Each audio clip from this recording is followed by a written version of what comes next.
aí, pessoal, tudo bem? Professor Giovanni aqui para fechar esse ciclo de protozooses, doenças causadas por protozoários.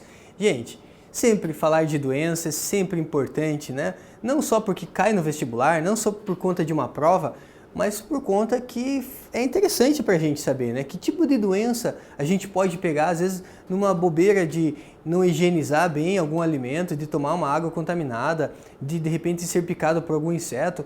Então é sempre importante a gente estar atento em relação às doenças, beleza? Então bora lá para malária, uma doença também aí causada por protozoário, né? Tem aí como um agente etiológico. Lembre-se, o agente etiológico é aquele que causa a doença, né? Então o agente etiológico aqui é um protozoário, né? Então falei da malária, o agente etiológico causador, o protozoário do gênero Plasmodium.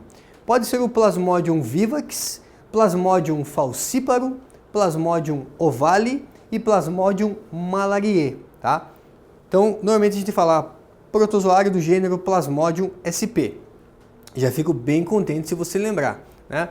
Gênero Plasmodium. Como que pega a malária, professor?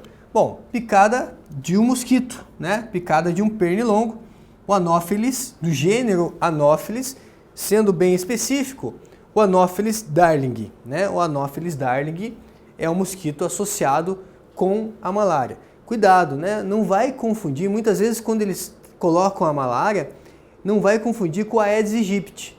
O Aedes aegypti transmite a dengue, a febre amarela, zika, febre chikungunya, mas não tem nada a ver aqui com a malária. Malária nós temos o mosquito Anopheles darling, beleza? 99% dos casos de malária do Brasil, até um pouco mais de 99%, estão restritos à região amazônica. Então, se você não é da região amazônica, provavelmente você às vezes nem escuta falar dessa doença, certo? Porque falou de malária no Brasil, principalmente em região amazônica. Eu tenho alguns colegas, né, biólogos aí que trabalham muito em campo e direto fazem pesquisas. Então eles falam, né, que eles vão para a região amazônica e sempre que eles estão lá, eles acompanham, tem pessoal que está lá doente por conta da malária, certo? Então, uma doença aí importante, né, quando se vê aqui no mapa, né, principalmente região ali amazônica. Mas é a parasitose que mais mata no mundo, né? Ela atinge aí 2 milhões de pessoas, né? Todo ano você tem uma quantidade imensa, 2 milhões de pessoas, mas aí ela é endêmica da África. Então, quando a gente fala 2 milhões de pessoas, você pega ali a África, né? Então, a África pega, olha só, gente, uma boa parte do território africano é uma doença endêmica daquela região. Inclusive, existem alguns estudos até relacionados à seleção natural, que envolve a própria malária naquela região lá, certo? Então, tá aqui, mosquito Anopheles, nome popular mosquito prego. Mosquito prego porque ele é um mosquito pequenininho, certo? Então, Anopheles ou mosquito prego. O que é importante a gente dar uma olhada? O ciclo de vida, né? O ciclo dessa doença. Então, nós temos duas, né, situações aqui, dois momentos. O mosquito, que é o hospedeiro definitivo, e o homem, o ser humano, que é o hospedeiro intermediário. Anota isso, gente. Normalmente, né, a gente é acostumado que o homem é o hospedeiro definitivo. Nesse caso, o ser humano é o hospedeiro intermediário. Por quê, professor? Porque o ciclo no homem, que equivale a essa parte aqui embaixo, né, ó, essa parte de baixo aqui é o ciclo no homem, aqui está a pele. E aqui você tem um ciclo lá no mosquito. Então aqui o ciclo no homem, aqui o ciclo no mosquito. O que acontece? Aqui no ser humano, esse protozoário ele vai se reproduzir de forma assexuada. Então ele se reproduz aqui de forma assexuada. Enquanto no mosquito ele se reproduz de forma sexuada. É no mosquito que ele forma gametas, certo? Então, como ele forma gametas do mosquito, reprodução sexuada. Quando se tem um parasita que se reproduz de forma sexuada, eu tenho aqui o quê? O hospedeiro definitivo. Então vamos lá. Aqui você tem o mosquito. O mosquito, quando ele pica uma pessoa contaminada com a doença, ele também se contamina. Só que no mosquito nada acontece, né? Nada acontece, ou seja, para o mosquito de boa. Só que esse mosquito ele vai ingerir ali o quê? Os gametócitos. Esses gametócitos vão acabar, né, formando gametas ali nas glândulas salivares do mosquito, e nas glândulas salivares do mosquito, eles vão produzir lá o que nós chamamos de esporozoítos. Você que tem uma prova um pouco mais específica, fica atento agora. São os esporos-oítos que são lançados na corrente sanguínea. Então aí esse mosquito que tem lá os esporos-oítos nas glândulas salivares, ele acaba, quando ele pica a pessoa, quando um pernilongo ele pica a pessoa, o que ele faz? Ele libera, ele dá uma cuspidinha antes, ele libera uma saliva. E nessa saliva pode ter lá o quê? O esporos-oíto.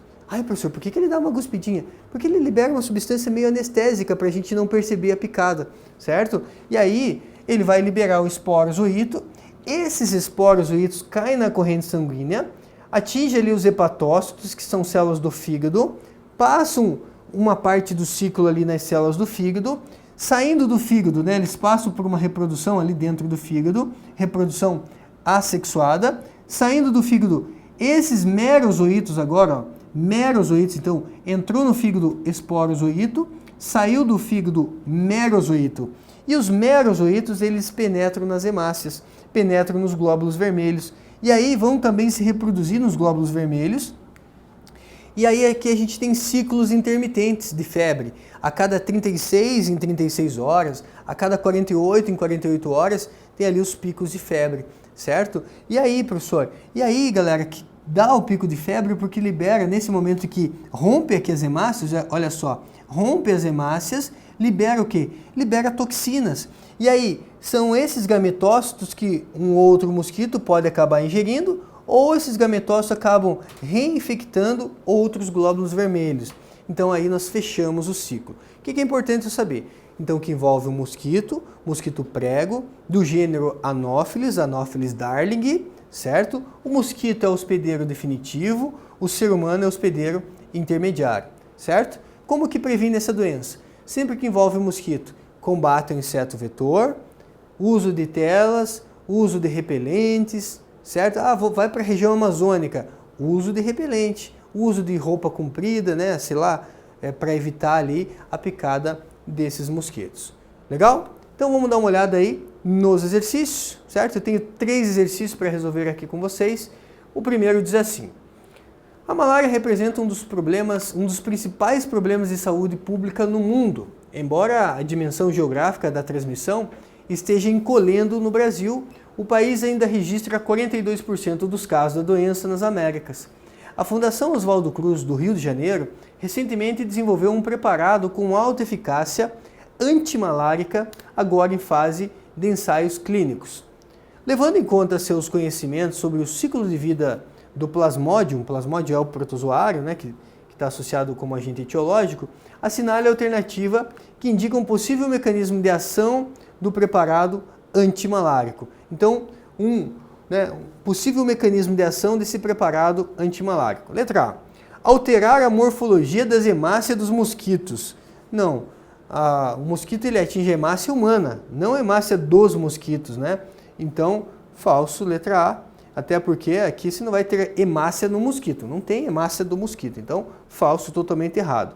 Letra B. Impedir a entrada de parasita nos linfócitos. Não, eles não atingem linfócitos. São hepatócitos do fígado ou glóbulos vermelhos no sangue. C. Promover a multiplicação de esporos-oítos no fígado, reduzindo o número de gametócitos. Promover a multiplicação de esporos-oítos? Não. Promover a multiplicação? Não faz sentido. É aumentar a multiplicação? Não. Inibir a multiplicação. Agora sim, letra D, né? Inibir a multiplicação de merozoíto nos eritrócitos. O que são eritrócitos? São os glóbulos vermelhos, diminuindo a carga de parasitas circulantes. Viu a pegadinha da letra C, né? Não é promover a multiplicação, eu quero erradicar, né? Então, inibir a multiplicação. Verdadeiro, então, letra D. Mais um? Uma pesquisa realizada com a participação de um robô cientista de inteligência artificial descobriu que o triclosan, um ingrediente comum nas pastas de dente, pode ser desenvolvido para combater cepas da malária que são resistentes a medicamentos. O triclosan indicou ter potencial para interromper infecções da malária em 2 estágios críticos, no fígado e no sangue, pela inibição da enzima do parasita chamada DHFR, envolvida na síntese de ácidos nucleicos DNA e RNA. Como medicamento, o triclosan teria o potencial de interromper o quê? O que ele pode interromper? Letra A. O rompimento das células do fígado, que libera toxinas e causa febre. As células que liberam toxinas e causam febre são os glóbulos vermelhos, são as células sanguíneas, certo? Então, não as células do fígado. Então, letra B, né? Letra A, falso. Letra B. Interromper a reprodução assexuada do parasita no interior das hemácias, essa seria uma boa medida, porque é no interior das hemácias que ele se reproduz muito, produz novos, né, novos merozoítos, e aí? E aí, se eu conseguir interromper essa reprodução, seria fantástico. Então, letra B, alternativa correta. E para fechar mais um? Vamos lá então? Mais um exercício aí para fechar. Assinale a alternativa que preenche corretamente as lacunas do enunciado abaixo, na ordem que aparece. Em relação à malária, o parasita Plasmodium falciparum aloja-se nas glândulas salivares do mosquito Anopheles, penetra na corrente sanguínea humana e instala-se no pâncreas, fígado, coração, né? Então, penetra na corrente. Quando ele penetra na corrente sanguínea, primeiro ele passa pelo fígado. Então, primeiro fígado, né? Marca aí fígado. Invadindo e causando a ruptura dos. Então, primeiro fígado, depois ele vai para os glóbulos vermelhos. Então, a alternativa que fala fígado e glóbulos vermelhos, alternativa D de dado. Lembre-se, entra na corrente sanguínea humana os esporozoítos, sai do fígado merozoíto, entra nas hemácias os merozoítos e aí se reproduz de forma assexuada. Que reprodução sexuada é essa, professor? Assexuada.